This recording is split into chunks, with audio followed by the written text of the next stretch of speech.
I hate everything. I mean, you gotta. I was sitting next to a kid in the end zone, and I'm thinking, well, if we lose by 2 scores, shit, at least that'd be different than losing by 1 score. Then we walk down the field like it's nobody's business and score. You gotta. Here's the thing. You gotta consider that being on the field, you really can't tell, what a lot of the calls are. So, did we make it into the end zone? Did Martinez make it into the end zone? Does it fucking matter? Because if we start scoring more, then these things don't matter. But we keep getting into these 1-score games because we're not doing enough. If Yam doesn't fall down, we score.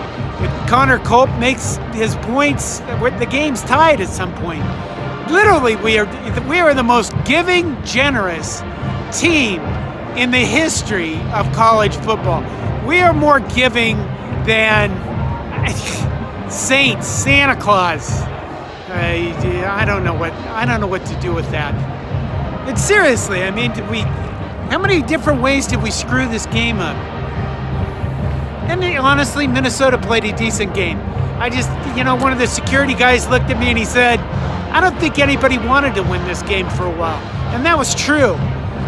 But I think when it comes down to Nebraska, it's the same shit again. It's not screwing up the end of the game. It's red zone offense. If you punch those TDs in the red zone, then you win. And you probably actually win easily because the third quarter, Nebraska played very well. Tanner Morgan played pretty well, threw 2 interceptions, but he wasn't Bowling Green Tanner Morgan.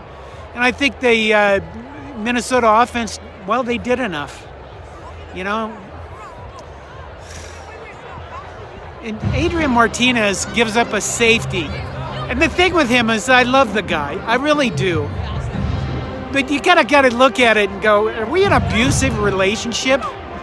Because it's like, yeah, he's really mean and nasty and he fucks things up, but the sex is really great when we get it. And what are you doing in the end zone? He never took off on a big run that I remember today. He stood around a lot. Nebraska didn't win a road game. They're going to be down to the bottom of the Big Ten West.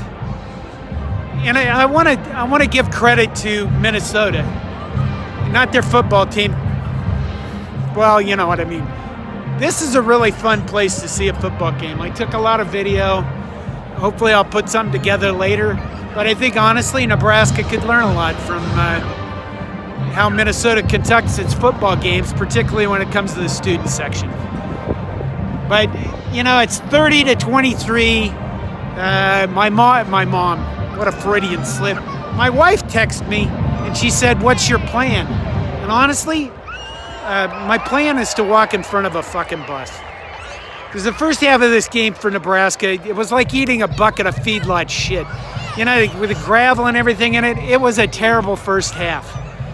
And then the second half, we came out, we did like we did against Michigan. We started scoring points, we started moving the ball, and ultimately it wasn't enough as we gave up that big run.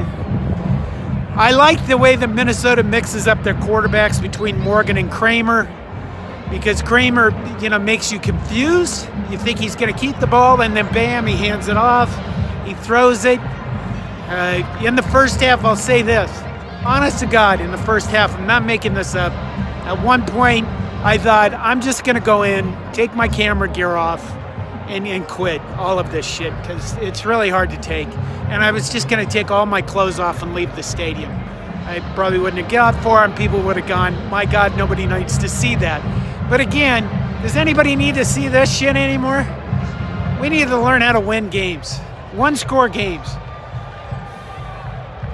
I don't know. Look at them. They're all down there having fun, the motherfuckers. I guess congratulations, you Minnesota goof bastards. Who thought this Nebraska team could score 38 points against Minnesota? What kind of a jackass would make that prediction? I thought Bowling Green, Minnesota to show up. What the hell was I thinking? There's no hope. Fuck everything. Go Big Red.